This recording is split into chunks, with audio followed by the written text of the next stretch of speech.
diverse, fast-growing city that the opportunity for everybody here is unbelievable. Something for everybody, I believe. When Greg asked us to come over, we felt very honoured to be asked to come and share some of our experiences this morning with some of the Japanese qualifiers, and then being able to come here tonight and just share a little bit about maybe our story and some key points we believe are fundamental to being able to build a successful forever business. Prior to joining Forever, my background was in farming, horses. That was my way of life and had been ever since I was a little girl. I was born into the farming industry and I had a great way of life. But like so many people, I guess, I was working too hard for somebody else's dream rather than working hard for my dream. Can anybody relate to that? Yes. Yeah? And so I got to a point in my life, that inevitable crossroads, where I realised if I didn't do something to create a different reality, then my life was going to be pretty much the same as it was to that point. Hello. I almost forgot how to speak. That's impossible. Yeah, my background was very different. Jane was a country girl. I was a city dweller, a Londoner. And my background was in property. All the stuff you see here was my everyday way of earning a living. And I did that for about 16 years. And then I got bored. Actually, I just got bored with it. And I was looking for a change, and I was headhunted by an American company operating in the UK. And I hadn't realized really what stress was until I took that job. And I had 7 years of extreme stress. That became very difficult because I was a one-parent dad with 2 children, you know, and they do need some time, especially when you're the only parent. So a couple of good things, really good things happened for us in 1993. The first thing was we met each other. He's such a lucky guy, isn't he? Oh. Such a lucky chap. I put you first. So now we weren't just parents, we were collectors of children, because she had 2 and I had 2, now we had 4. And we were looking for something. We didn't know what it was, but we were looking for something. And it had to be something which would secure our future and secure the children and their home. And then I guess we found Forever. Those are the 2 really good things. Yeah. And it was interesting because I have to say, when a friend telephoned us and told us about Forever, we hadn't got a clue what he was talking about. We'd never heard of the company. We'd never heard of aloe vera. And when we first tasted aloe vera, we thought it was a joke. We thought we had offended our friend in some way, and he was doing this for revenge. And he was telling us that this would secure our future. Clearly it affected the brain, because this stuff tasted pretty awful. But we did try the product. Maybe it doesn't taste awful in Singapore. The very first sip is interesting, yeah? Very awful everywhere in the universe. Do you know something? The bigger the bonus check, the better the taste. Yeah. Anyway, 1993 we went to work, and we didn't know what we had to do, but whatever it was, we were going to do a lot of it. And we came into the business really with the intention that we would make it work. That was it. It wasn't a trial, it wasn't a test, because our future depended on this company, and this company delivering what it promised. We made a lot of mistakes along the way. Remember, we were inventing things. More things than you will all invent together. We invented and got wrong before we got them right. But the interesting thing, as we went along on the journey, the company delivered on every day of every week of every year. It delivered. Back in August 1993, it was Jane really. I was still running the tail end of a job, and she went out and shared the product. And I said to her, did people really buy this stuff? Did they not ask for their money back? And she said no. And when we looked, she had The done. royal we here.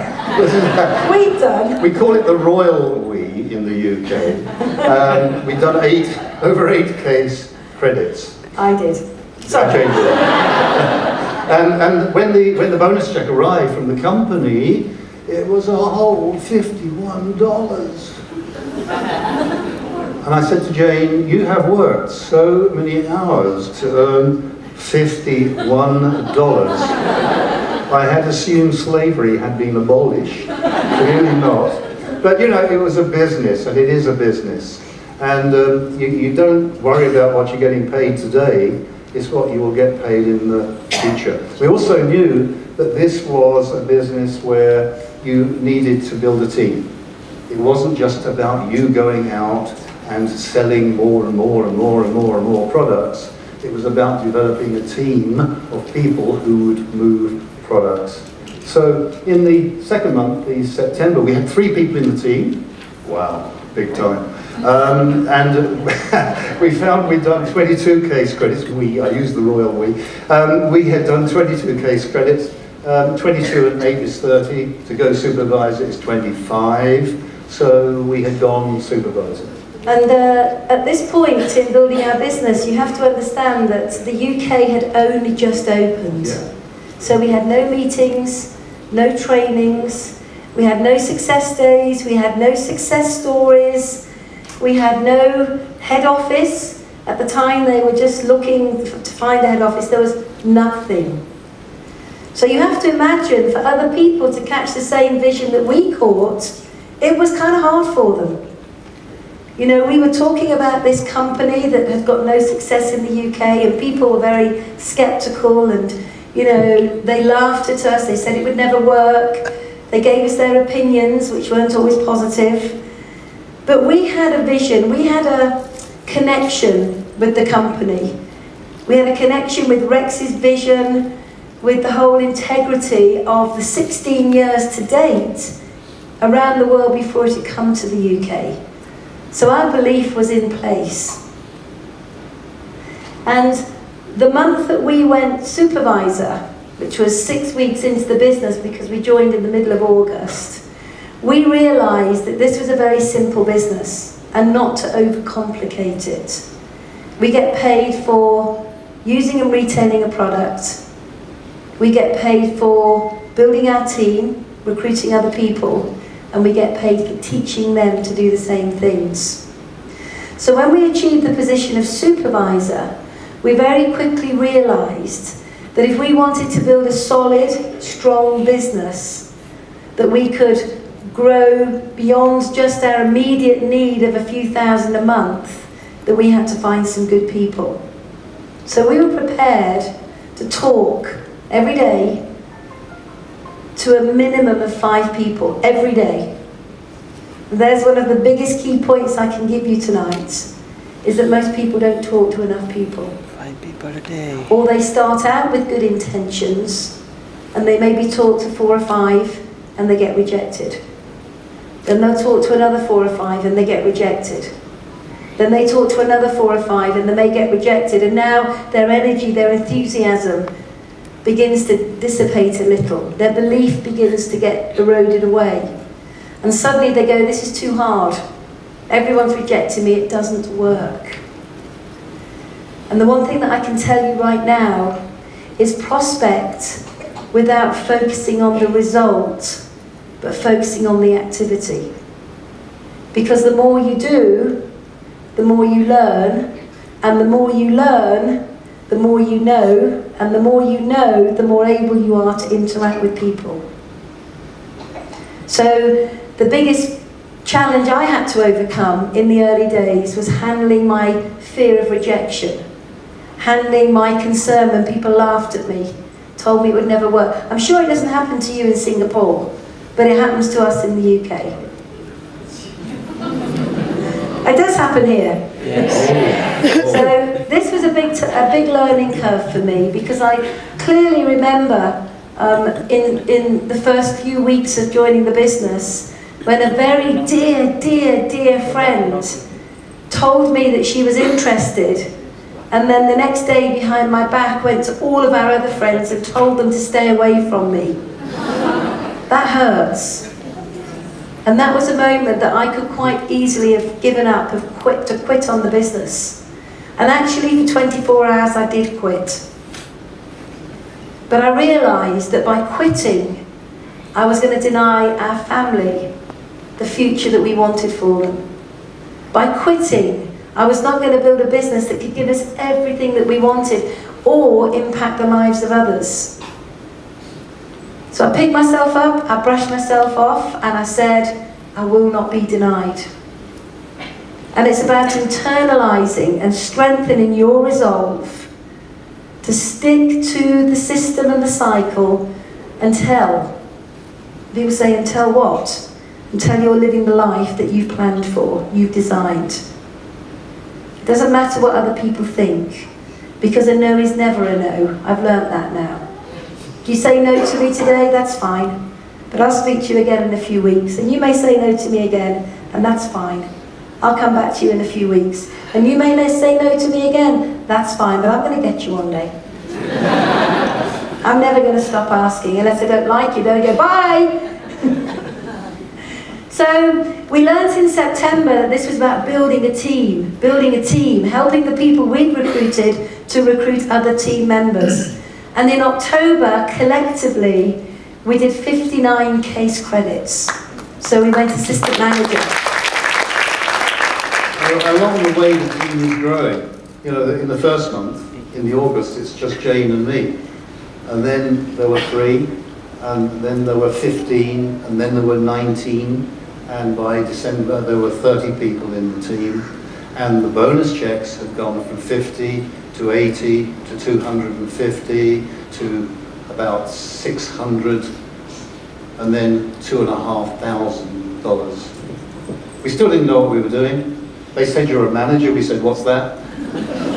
But we were glad we were there. Clearly the manager made more money than the person who was starting. That seemed fair because you were doing the work. And we were on our way. So, manager in 14 weeks. But a proper manager business. Not what I call the pin, but no team. And that's really important.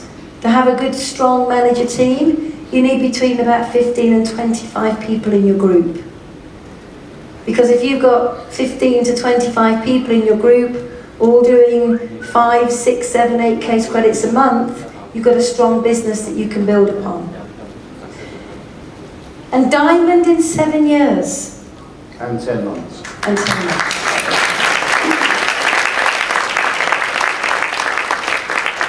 And you know, initially when we joined Forever, we saw the position of Diamonds, but we didn't get it.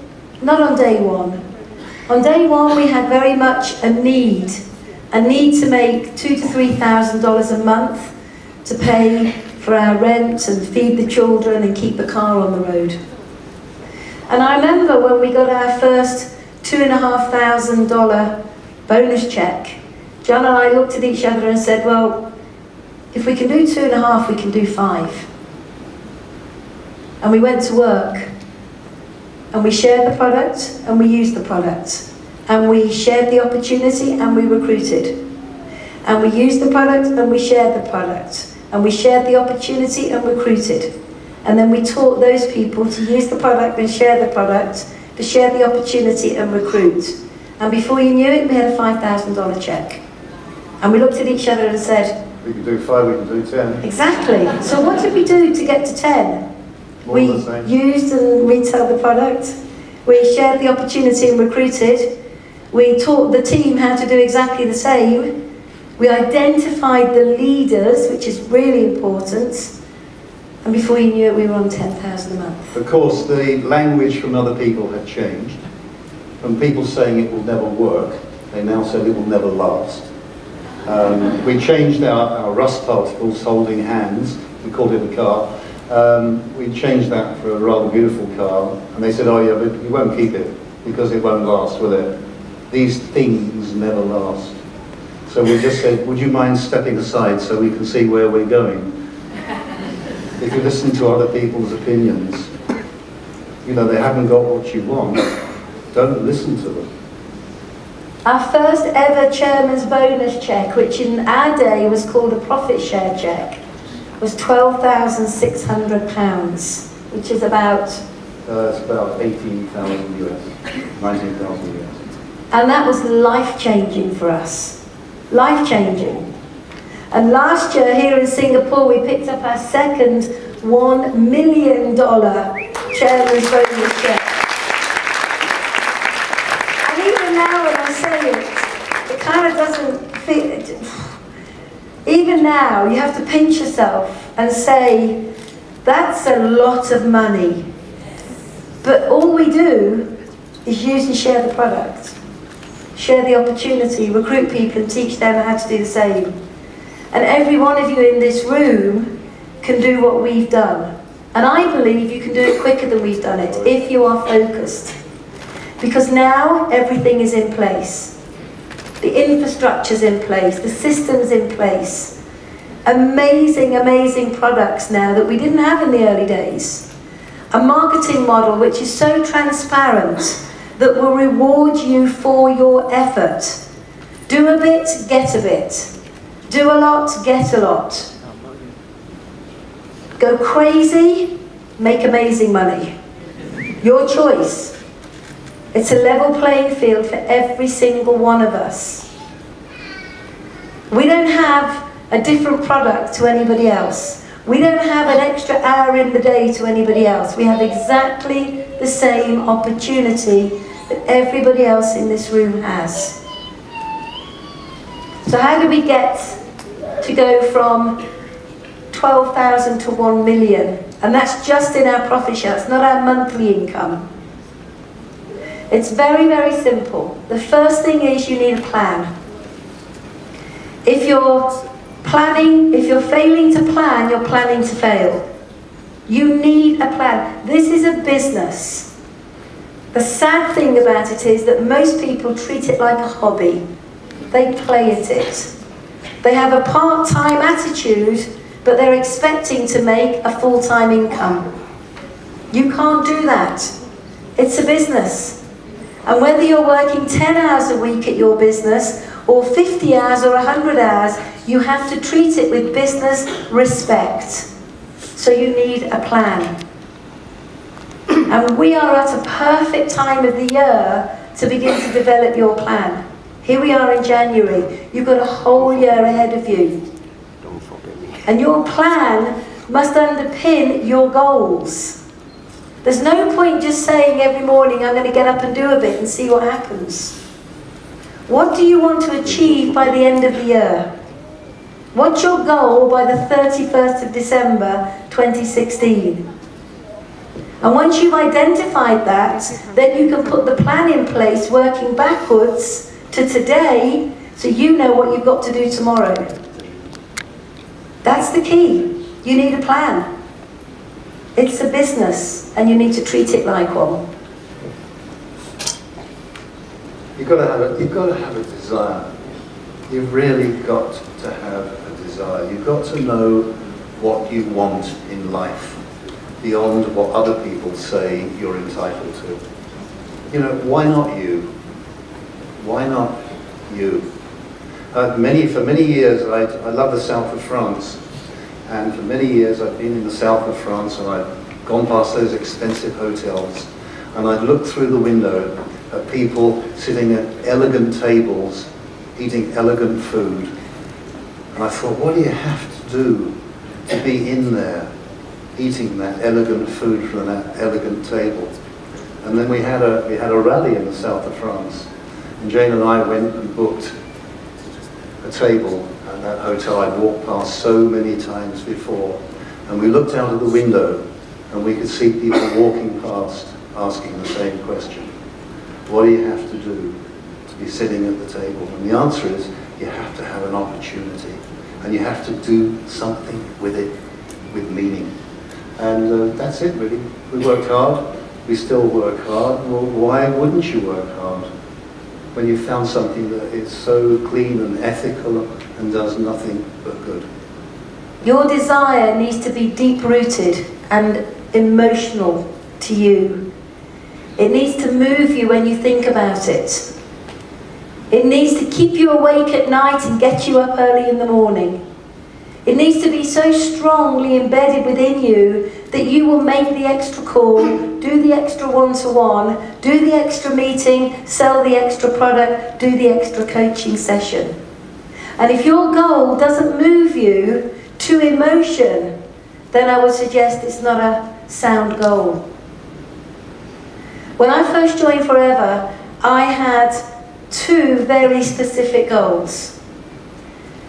The first goal, which was the one that empowered me, was to have my children in private education. Now, when we joined Forever, we were broke. I think we had about $50 in the bank between us. We would actually have needed $50,000 just to qualify We were in debt. as broke. We were in debt. Yeah.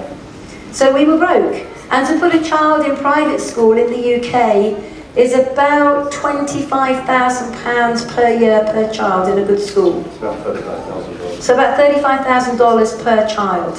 The two of them to go in, it's about $75,000, $80,000 just for school fees. I could never do that in a job. But I dreamt of putting my kids into private school since they were first born. And I never knew how I was going to do it. And then when Forever came along, boom, I wanted the kids in school. Now when I talk about an emotional connection, you have to do something that puts you into the environment of what you want to achieve. And I remember in my mind thinking about putting the children into private school for many years and never actually being able to do it. Because I didn't make any money in my job, other than what I call daily living money. So when the time came for me to realise that my desire could become a reality with Forever, the first thing I had to do was go to the school. And I remember making an appointment to go to the school that we chose, because it was a sporting school, and our boys were both sporting, and a lot of the famous rugby players, cricketers that you know right now, rowers, were all born and developed in that school. And I remember going to the school and being in awe of it, being intimidated by it almost. It was almost beyond my wildest imagination that the boys could go there. I remember meeting the headmaster. He terrified me. He terrified me. I then went home and I said to John and I discussed it, and we said, this is the school. And about 2 weeks later, we had a letter from the school saying, we would like to invite you to bring the children to sit their entrance exam. And when they've sat their exam, they can stay in the school for the whole day to begin to experience it, to see if they like it. Now I'm going to tell you what emotional connection means. I remember taking the boys there, and I remember one of them being massively excited and one being a little bit intimidated by it all. And we dropped them off, and they did their exam, and they had the whole afternoon at the school. And I remember going back that evening to pick them up, and the youngest one, he was only little, he put his hand in my hand and he just said, Mummy, I really want to come to this school. And boom, there's your emotional connection. You look down at a child who says, Mummy, I really want to come here. Can you deny him? No. And there was my connection. And I went to work with a vengeance. I worked till midnight, 1 o'clock in the morning. We were up at 5 o'clock in the morning. We only had about 4 hours sleep a night. You know, we were on it. We were all over it. We went the extra mile every single day. And it was no accident that within 11 months of joining Forever, both the boys went to that school, fully paid for. And it still is one of the proudest achievements that, for me, because we never worried about paying the school fees. We never worried about not having the money to pay on time. The kids enjoyed the school to the full. So I ask you right now, what's your emotional connection to your goal? What is it? How connected are you to it? Do you want a play check or a paycheck? You'll have a play check if you play at it, and you'll have a paycheck if you go to work. But you only master the skills needed when you have that deep down burning desire to achieve something.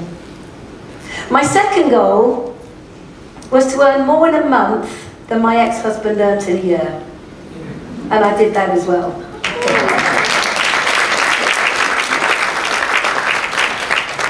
My goal really was to be freed up from worrying about money. You know, I come from a poor background, poor parents, always worried about money. Worked my way through university, worried about money. Went into a career that was well paid, they told me, but I was still worried about money. And I thought there must be more important things in life to worry about than money. I wanted to find something which would provide peace of mind. And that was a real driving force. And it was very interesting actually. When we had nothing, Jane and I used to walk around the Harrods of this world, you know, the posh shops, and we'd look in the windows and we'd go, oh, I would love that, oh, I would love that, it would be great to have that. And then when we had the money, we didn't want anything. It was very strange walking around the same shops, and we realized it's not about having those things, it's about having the freedom to choose to or choose not to. And then we had this idea, as the business grew, wouldn't it be really neat if one of our team was worth £1 million sterling, clear space between what they have and what they owe. A true millionaire, a net worth millionaire. Wouldn't it be neat? Why that figure? I don't know. And then we had 1, and then we had 3, and then we had 10.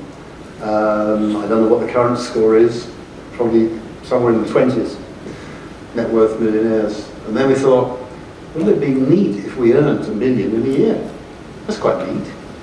And I'm not allowed to say this because, you know, you're not allowed to make financial claims, but I'm telling you the truth, this was between friends, okay? And then about 2 years ago, we earned, for the first time in a year, £1 million sterling.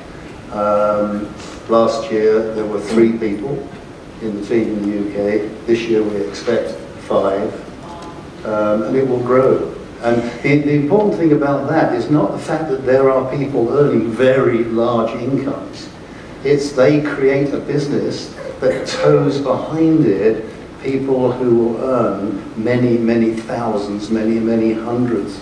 And wherever you are on the financial scale, that is life-changing. Life-changing. You see, it depends where you start, where you see the finish.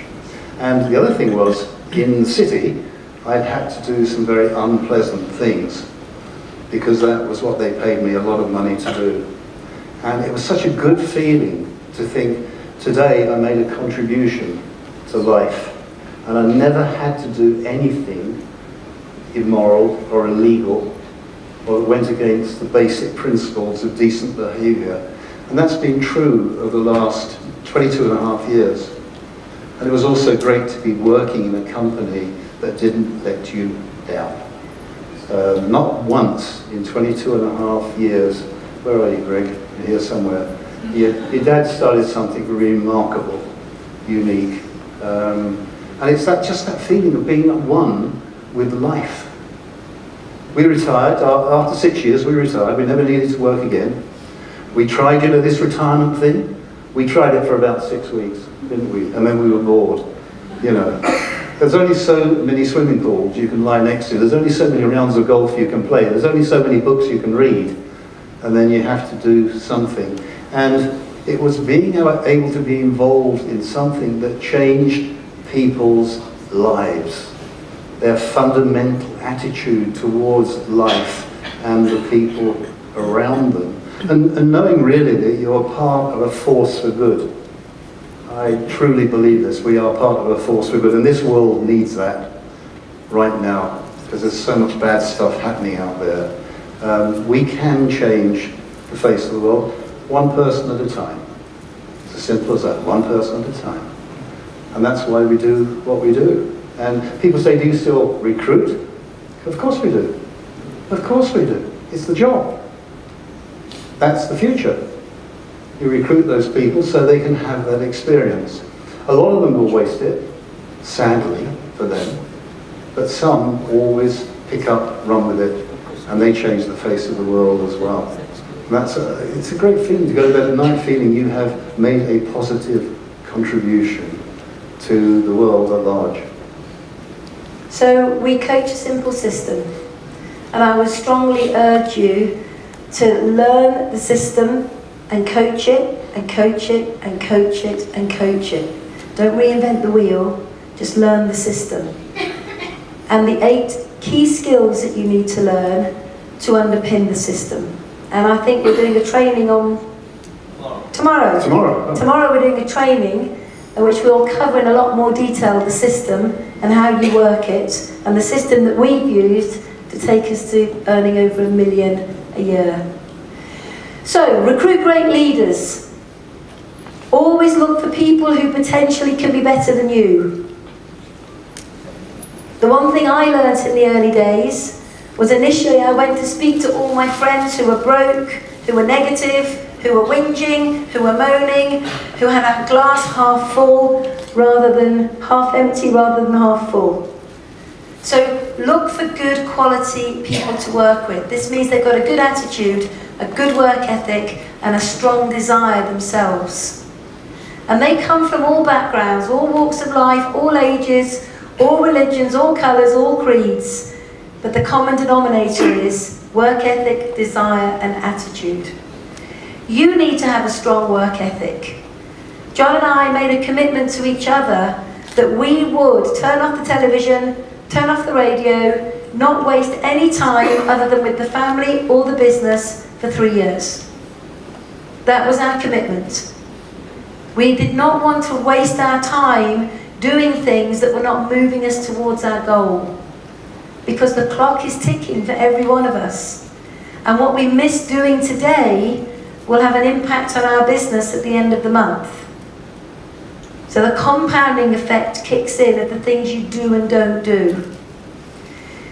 You also need to care about other people. I always say you need to come from contribution. You need to truly want to help other people. But they've also got to want to help themselves. You can only lead them to water, you can't make them drink. So work with people that deserve your time, not those that suck you dry but never do any activity. Sure you don't have those in Singapore, but we have them in the UK. So work with people that really deserve your time. If we could do one thing differently over the last 20 years, it would have been, don't waste time with the time wasters.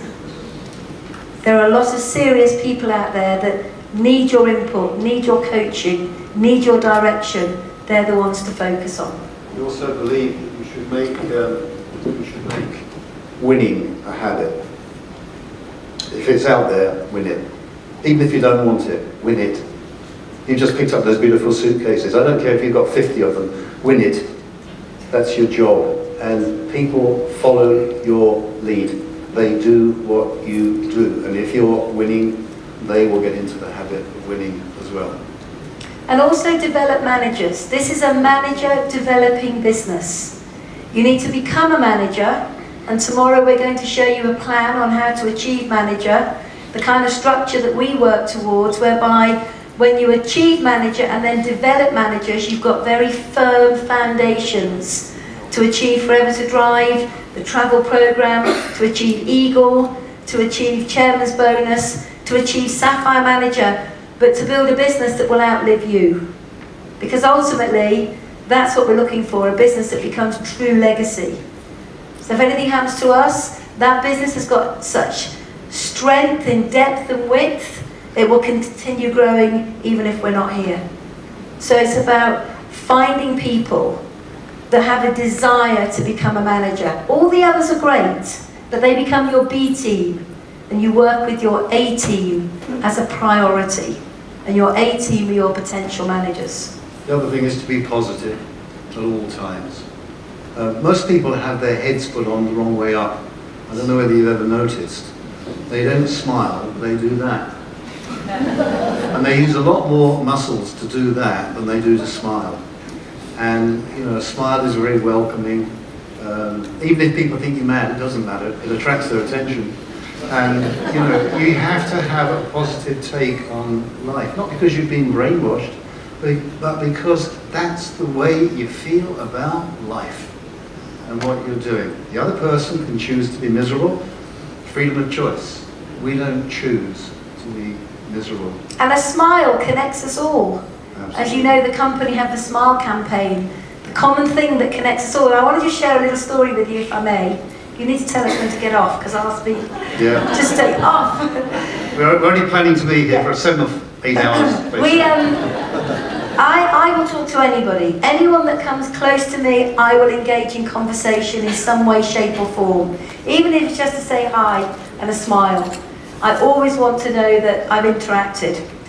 And interestingly, about 18 months ago, we were in Johannesburg, and it was actually it was not last year, it was the back end of the year before, and we were in Johannesburg waiting to catch a flight to Zimbabwe.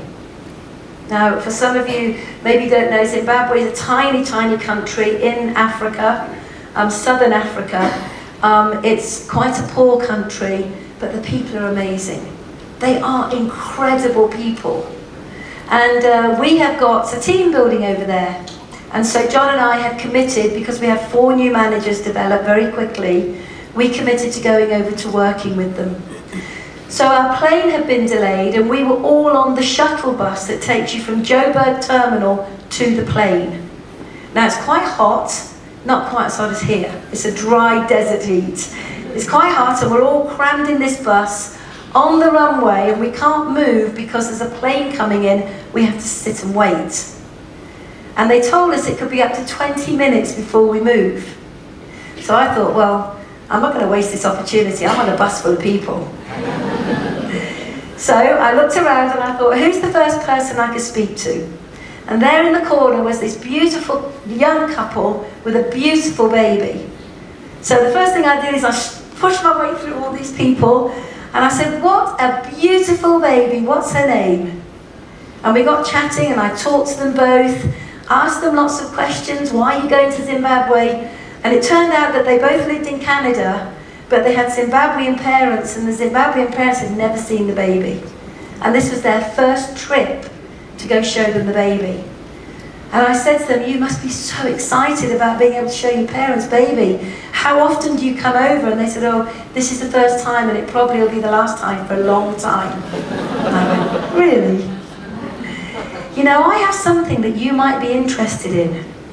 If I could show you a way to develop a second income alongside what you're doing, that would give you the time and the money to visit Zim more often, would you be interested in finding out more? Yeah. And they both went, yeah. So I said, great, let's swap numbers, and I'm going to send you a little video. And we did that. Big smiles. So I thought, right, who's next? Then I noticed a guy had been listening to me here on the side. And I said, hello sir, what are you doing on the bus going to Zim? And he said, well, I actually live in Reading in the UK. He said, and I work with Reading University, and I'm going out to explain to the students that there are scholarships at the university. I said, that's incredible. How long have you been doing it? I asked him lots of questions. And I said, you know, what does your wife do? And he said, she does nothing at the moment. I said, really? What did she do? Oh, she was a nurse. I said, do you know something? I work with a lot of people from the NHS.